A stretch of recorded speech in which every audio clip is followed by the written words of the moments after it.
everybody, it's Mel. Thank you so much for joining me today for my May reading wrap-up.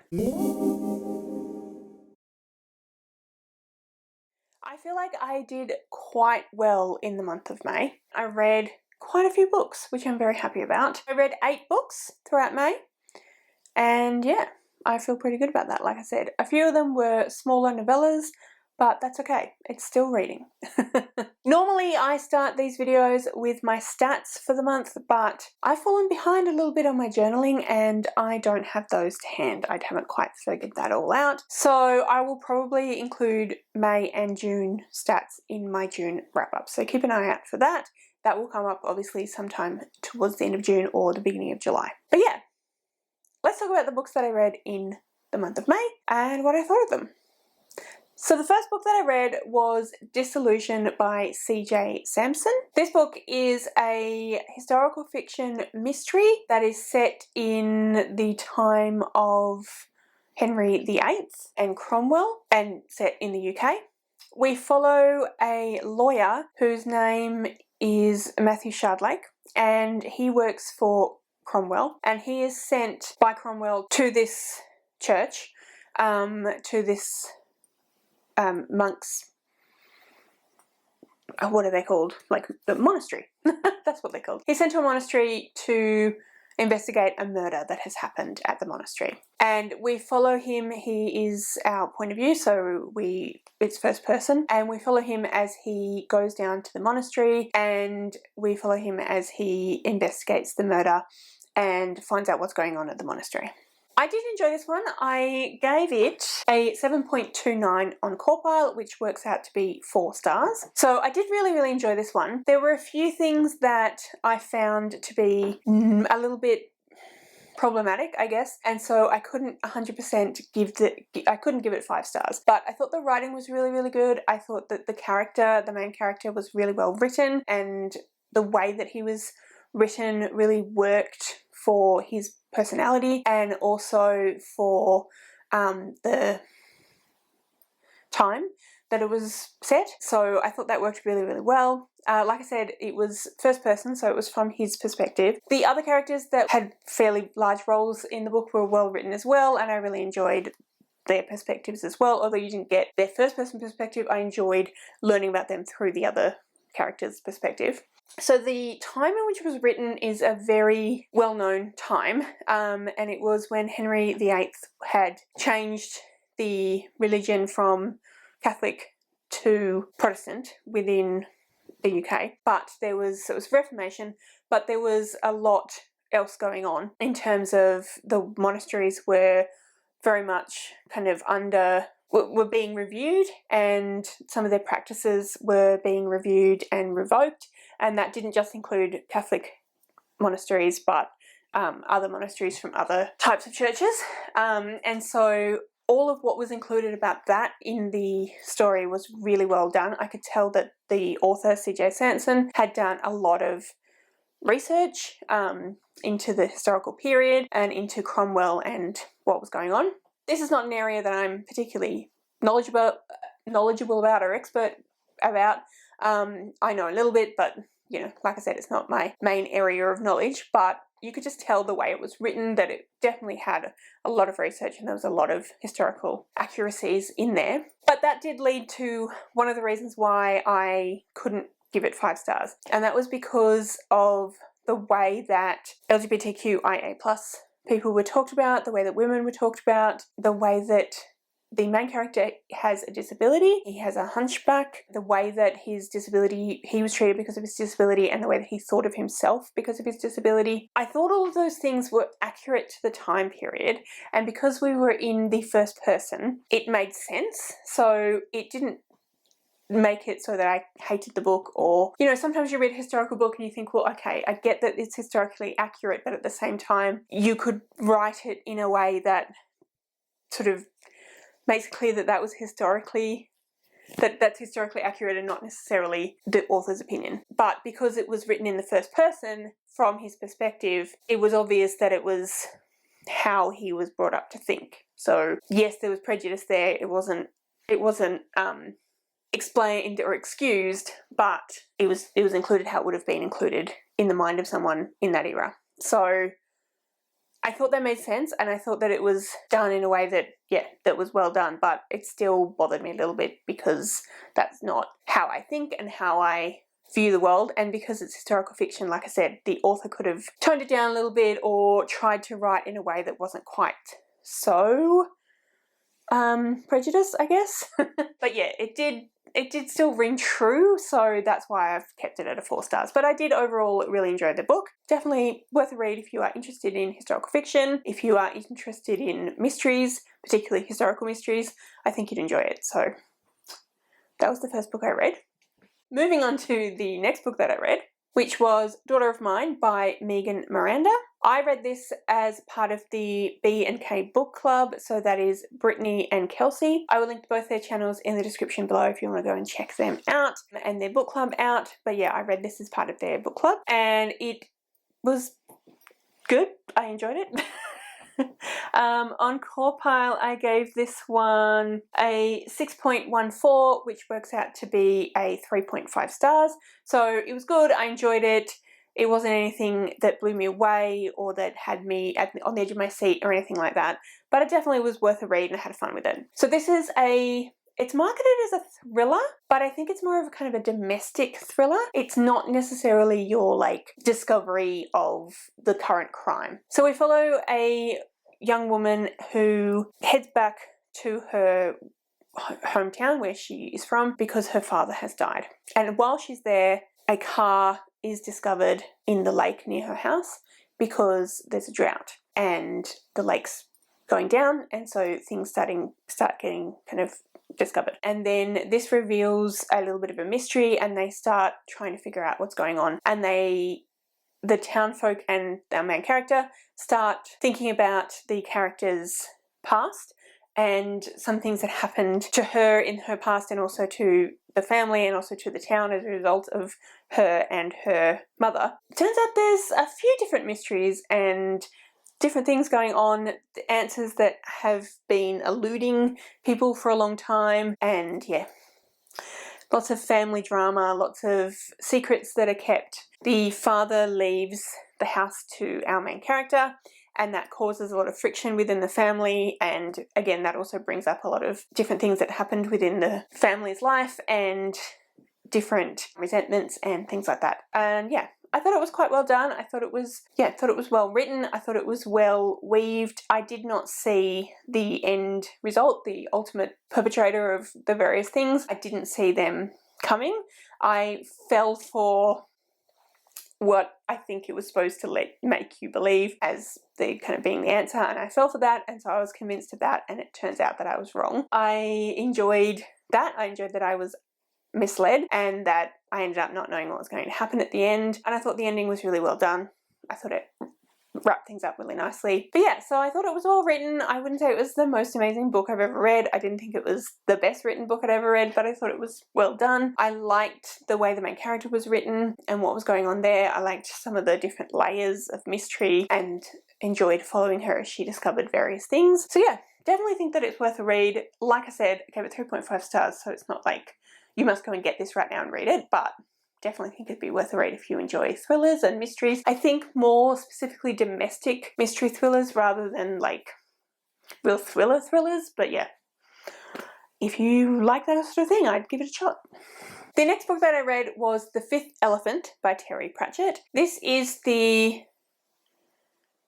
4th or 5th book in the Watch series, which is one of the series within the overarching world of the Discworld. So the Discworld is a fantasy series that was written by Terry Pratchett, and within the fantasy series of the Discworld there are a whole bunch of different series that follow different characters in different parts of the world. So the Fifth Elephant is in the Watch series, and we follow our main character Sam Vimes. Sam Vimes is the captain of the City Watch of Ankh-Morpork, but in this book he is sent off to another part of the world by the ruler of Ankh-Morpork, because in this other part of the world there is a dwarf who has been chosen to be the king of the dwarves, and it's very controversial, his election. Lots of people don't agree with it, lots of dwarves are quite unhappy about it, And because Ankh-Morpork has a very high population at this point of dwarves, then Sam Vimes, who is actually also the Duke of Ankh-Morpork, is sent off to be the representative at the crowning. But before he goes, a artifact, dwarfish artifact, is stolen from a museum in Ankh-Morpork, and this then has a kind of a ripple effect into the coronation and into what's going on with the dwarves. And so Sam Vimes ends up having to investigate a crime. He is first and foremost a copper, so the way that he thinks is always very much like a police officer, like a detective, even when he's being a duke and being a nobleman and filling that role for Ankh-Morpork. And so it's about the various different scrapes he gets into, the various different noble families within this other part of the Discworld, and the various different political ramifications that are happening and the political manoeuvrings that are going on, and particularly given that in this part of the Discworld is where you get all of your kind of legendary supernatural creatures. So there are dwarves, there are vampires, there are werewolves, and they all are important people within that. Like the vampires are like barons and things like that. So yeah, I really, really enjoyed this one. I loved Terry Pratchett, as you probably know. He is one of my favourite authors. The Discworld is one of my favourite series. And so, of course, I absolutely enjoyed this one. I flew through it. I actually wasn't intending to pick it up in May at all, but I'm totally fine. Everything's fine. But my partner and I ended up having to go into hospital one night because there was something going on with me and my pregnancy, and we needed to check it out. Like I said, everything's fine, nothing to worry about. But yeah, so anyway, I had just finished a book, and for some reason that I don't quite understand, I decided not to take a book with me because I didn't think we'd be there that long. But we ended up being there quite a long time, and like a few hours. And Rowan had taken a book with him, but he wasn't reading it, so it was Fifth Element, so I picked it up and read it. But yeah, that's that story. But I had a really great time. I loved Terry Pratchett, like I said, and yeah, it was great to jump in and read some more of his work. If you can hear a scratching noise, that is Shade. She just came in, scratched the couch, and is leaving again, which was kind of her, you know? Okay, the next book that I read was The Turn of the Screw by Henry James. So this is a classic horror novella. I'm not actually 100% sure when it was published. Let's see if Goodreads will tell me. It was published in 1898, so it's not a super old classic, but it's definitely a classic. Like I said, it's a horror. I enjoyed it. I gave it a 5.57 in Core Pile, which works out to be 3 stars. So very much middle of the road for me. Like I said, I did enjoy it, but as often happens with classics, I'm finding particularly those sorts of classics, like horror or thriller type of classics, it's written in a way often that I find to be a little bit surprising, because this is a horror. I was expecting it to be quite horrifying and quite full of jump scares and really atmospheric. And in parts it was like that, but it starts out with someone telling a story to a group of people. And then within them telling the story, they are telling someone else the story that they've heard. So it's like third hand. And then from there we go into what was written. I don't know if it was written as a letter or a short story or what was written, but I think it's something like that he was given. So we then have what was written to that person's.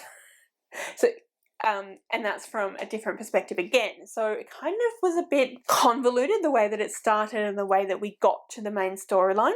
If you have seen The Haunting of Bly Manor, which is a Netflix series that was loosely based on The Turn of the Screw. I'd watched that a while ago. It's by the same people that did the adaptation of The Haunting of Hill House. And it was actually a lot closer than I was led to believe that it would be. But I do prefer The Haunting of Bly Manor to The Turn of the Screw. But anyway, that's not really the point. So yeah, I listened to this one on audio. Yeah, I thought it was good. I didn't think it was amazing, but I thought it was good. We follow, well, yeah. The main narrative is from the perspective of a nanny who goes to work for a man who doesn't live at the house, and he's looking up to look after these two children, Miles and Flora. And there's something quite strange going on. Miles has been expelled from the school that he was attending, and they kind of won't really explain what happened. They're both really lovely children, and she doesn't quite understand what happened there. But there's always something a little bit odd about them, and they seem to keep a lot of secrets from her. And then she starts seeing this man, and at first she thinks it's a person just like where they shouldn't be in the building. But then later maybe it turns out they're a ghost or something like that. But yeah, that's kind of the gist of what happens in the story. It's a novella. I cannot remember how long it is, but it's not very long at all. I actually read this one for Kim from Expedition Through Pages TBR game. This year she is playing her TBR game in such a way that they have teams, and viewers can join a team and then they can read books that fit the prompts in the game to help the team win or whatever. So yeah, I read this for part of that. It was the group book for the team that I'm on. I wasn't necessarily intending to read it either, but as it's only a short book, I thought, why not? But yeah, so that was Turn of the Screw. Next up, I read Madam by Phoebe Wynne. I gave this one a 9 in Colpile, which is 5 stars. I absolutely love this book. I thought it was incredibly well written. So this book is a dark academia book, but instead of following the students, we follow a teacher. It is set in Scotland, and we have this young teacher whose name I have forgotten. Rose, that's what it is, who gets this position and goes to live, it's boarding school, goes to live in the boarding school and teaches classics to high school students. It is a female-only boarding school, and there's something very mysterious about it. She's on probation when she first starts, and there's a lot of different things that she is not told, and deliberately not told, and they say things like, you'll find out at the end of your probation period and stuff like that. So there's a lot of very strange things going on. The way that it's written is very eerie and very foreboding, even though you don't get anything specifically horror or thriller happening. It's just written with a real sense of foreboding, like there's something going on and you don't know what it is, and it's potentially not a great thing. But she starts to form quite good bonds with some of her students, and she's very young, so it's very important to her that she's doing a good job. She's supposed to be the head of the department as well, but she does find that a bit difficult to do because she's on probation and there's a bunch of things that she doesn't know. I think that about halfway through is when she comes off probation, and then she finds out what the school is actually all about, what the purpose of the school actually is, and what is really going on, and what some of the things that are being done to and with the students. And she is definitely not okay with what's happening. She's not on board with it at all. But they are it's a very, very well-connected school. There's a lot of money involved. There's a lot of people with important positions within politics and law and all sorts of things like that. They have also been paying for her mother's care. Her mother has MS and requires care, and they've been paying for her mother's care, and they make it very clear that she needs to keep their secrets and abide by their rules. Otherwise, yeah, it might not go that well for her or her family. But yeah, I loved the atmosphere of this book. I thought it was incredibly well done. Like I said, it's very eerie. The reveal of what was going on with the school, I wasn't expecting. I was expecting it to be a different kind of thing, but it was felt quite sinister and quite, yeah, just really awful. But the way that that's revealed is really well, it's all really well written, really well realised. The characters are really well done. I just thought it was fantastic. I really, really enjoyed it. I highly recommend it. If you like dark academia, I really think that you would enjoy this book. As I said, it's a little bit different because we are from the perspective of the classics lecturer, classics teacher, rather than any of the students, and it's not the students themselves who are doing questionable things like you often get in like The Secret History or something like that. But yeah, I really think that if you like dark academia and eerie kind of books, I think you would definitely enjoy it. I highly recommend. I like it. I've said a couple of times now, I really, really enjoyed it. I thought it was incredibly well done, and yeah, thought it was fantastic, so definitely recommend. Then we have Mostly Harmless by Douglas Adams. This is the final book, technically, sort of. This is the 5th book in the trilogy in 4 parts of The Hitchhiker's Guide to the Galaxy.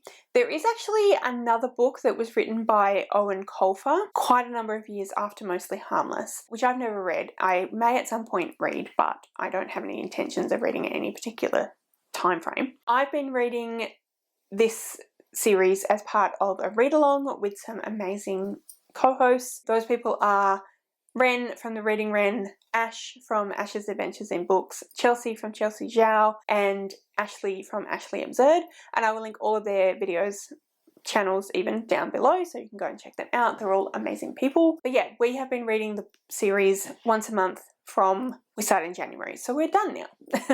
Mostly Harmless was the final book. I think all of us have decided to read the Owen Colfer book at some point, but we're not going to do it as part of the read-along. But we may do it as a buddy read with some of those people.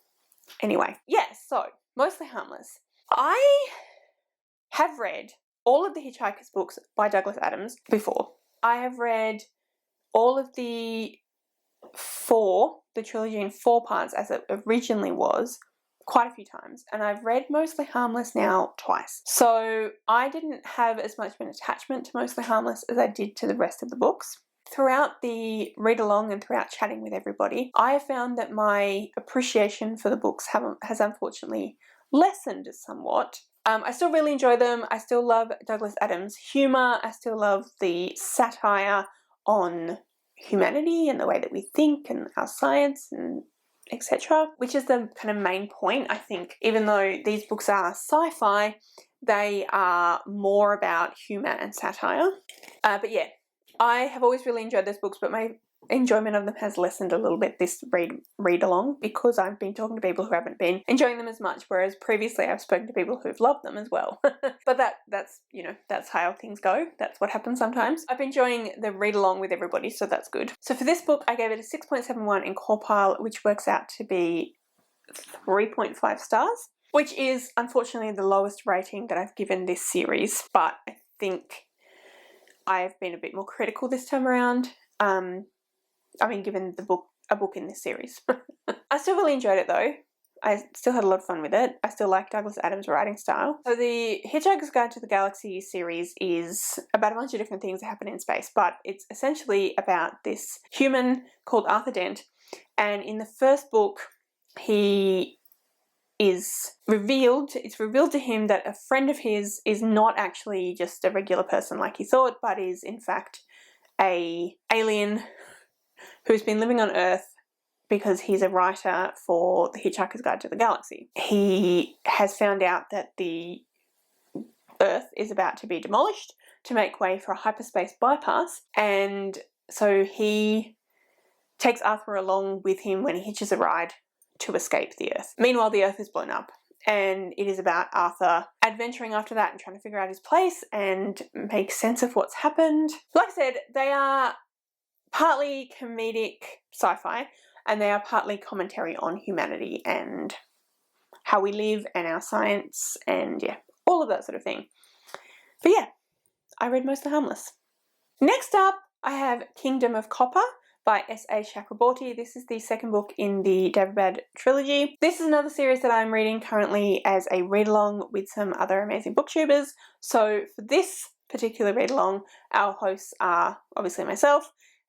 We have also Manny from Reading with Manny, Kim from Expedition Through Pages, who I mentioned before, and Emily from Emily Beth Hall. So yeah, this is the second book, so I won't go into a huge amount of detail about the second book, but we follow Nari and a few other different characters, and Nari in the first book lives in Cairo in Egypt, and she just thinks of herself as a regular person, and then one day she accidentally summons some jinn, and it turns out that maybe she's not so regular, and she is taken off to the secret jinn city of Daevabad, and she gets embroiled in the politics of the place, and yeah. I really enjoy this series. Like I said, I've read the first 2 now, and I've just been really enjoying them. I think they're incredibly well written. I am honestly amazed at how well constructed these books are, at how obviously researched and planned, and just, yeah, I think S.A. Chakraborty is a master storyteller. I love the characters, I love the world building, I just think they're phenomenal. I think they are really, really interesting. So it is an Islamic inspired fantasy, and yeah, I just think it's brilliant. I just think it's so incredibly well done. Like I said, the characters are really well written. We follow a few different characters, so we get, not in their point of view, but we get things from their perspective. But even the kind of minor characters are really well written. Everyone has their own personality, their own motivations. Yeah, and it's just incredible. I just think it's absolutely brilliant. I highly recommend this series if you are a fantasy reader. I think you will love it. So on Core Pile, I gave this one a 9.14, which is 5 stars. And I loved it. As I said, brilliant, brilliant writing. Amazing. And then the final book that I read in the month of May was Every Heart a Doorway by Seanan McGuire. This is actually my second time reading this book, but previously when I read it, I only read the first one. This time I do intend to pick up the other books, but I started out with Every Heart a Doorway. I read it specifically in May because it has the word every in the title, and that was the buzzword challenge for the month of May. So anyway, I listened to it on audio and I enjoyed it. I thought it was really fun, really interesting. It is about, the whole series is about young people who have had experiences where they've gone through a door and the door has led them to another world. Now they've come back to this world and they don't feel like they fit in. They don't feel like they're at home. They feel like where they had been is their home or was their home, and they've been kind of expelled from that and now they're stuck here. Because they are teenagers for the most part, their parents don't really know what to do. The parents think that they've been like potentially abused, or they've been kidnapped, or they've had some kind of traumatic experience, and so they're trying to help their children through this, but the children don't want help because they actually had an amazing experience and they've just discovered that they don't belong in the world. These people, these children that are in the story, have been sent by their parents to this boarding school, and the boarding school presents itself to the parents, to the families, as though it is a place where these children will be helped through their trauma and will become themselves again. But what it actually is a place where they belong, or they can feel like they belong, or they can wait until potentially they go back to their other world, to their real home. Because the woman who runs it went to another world herself, so she understands what they've experienced. So they're all kind of playing a bit of a waiting game, and it's all about how they cope with that and what kind of worlds they went to and what kind of people they have become, or kind of people they were. There's also a murder mystery because some people begin dying, and yeah, I thought it was well written. I did think it was a lot of fun. I thought it was really interesting. I thought the premise was really interesting. I think I gave it 4 stars. Yeah, I gave it 7.71, which is 4 stars. I really enjoy Seanan McGuire's writing style. I loved all of the different LGBTQIA+ rep. Our main character in this particular story is asexual and aromantic. We have trans characters. We have queer characters, just all sorts of LGBTQIA+ rep, which is amazing. So yeah, I enjoyed this one. I've heard it's not the strongest, and I'm looking forward to continuing the series because I have heard that some of the other ones are much better and much more engaging. But this was still really sweet and really interesting and very engaging. So I definitely recommend, and I'm looking forward to reading more in the series. But yes, that is all the books that I read in the month of May. Like I said, I'll do the stats for May and June in my June wrap-up, so keep an eye out for that if you're specifically interested in stats. But yeah, that's the end of the video. So if you have any thoughts on any of the books that I read, if you want to let me know how you went in May, what books you read, if you had any 5 stars or any unfortunate DNFs or 1 stars, let me know all of those things down below in the comments. If you'd like to leave me a comment but you don't know what, then leave me a stack of books emoji, because I feel like I did read quite a few books this month, which I'm pretty happy with. All of my social media details are listed in the description below, so if you'd like to come follow me on any of those other platforms, please feel free to do so. Thank you so much for watching. I really hope you enjoyed this video. If you did, I would absolutely love it if you would subscribe to my channel and give this video a thumbs up. And yeah, Like I said, thank you so much for joining me today. I really hope you enjoyed this video, and I'll see you next time.